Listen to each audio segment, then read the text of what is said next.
In the early 90s, a young woman created a streetwear line that revolutionized the world of fashion forever. Her name was April Walker, and her invention was named Walkerwear.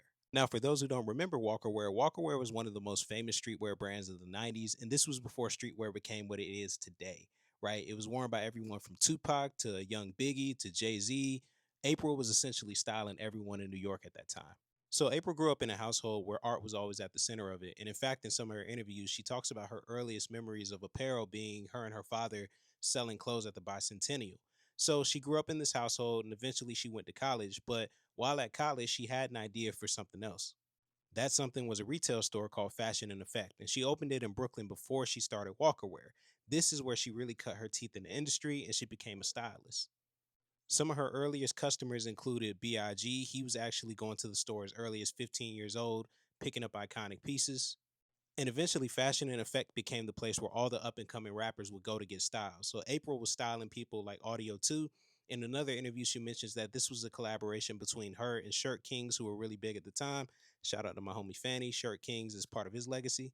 And from there, the brand took off. Tupac was another early supporter of Walkerwear. And in fact, when he was in the movie Above the Rim, he reached out to April after years of her styling him before this, saying, hey, like, if you got any clothes, I want you to be one of the designers on the film. So if you see him wearing this in Above the Rim, you can notice the logo. That's Walkerwear. Walkerwear also has some big moments in culture outside of music. If you can see below, Mike Tyson wore Walkerwear into the ring before one of his big fights in the 90s. With all of this working in her favor, Walkerwear became one of the biggest brands of the 90s. And a fun fact about it is that many didn't even know April Walker was the originator of the brand.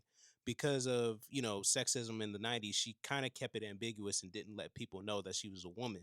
But those who knew, and they knew how dope her clothing was. Going into the mid 90s, Walkerwear was everywhere, and April was achieving a level of success that many in streetwear hadn't seen before.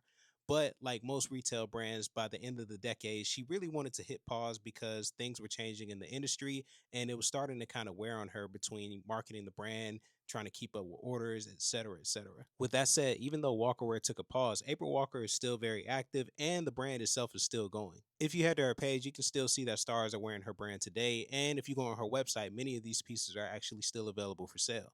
April also put out a book in 2017 called Walker Gems that chronicles her business journey and basically gives gems to the newer generation on how to navigate things in fashion. With all that said, it started with a dream that April Walker had in the 90s to give hip hop a uniform that matched the music, and I don't think it's a far stretch to call her the godmother of streetwear. So if you never heard of her, get to know her. Me personally, I think I'm gonna pick up a shirt soon. I'll see y'all later. Peace.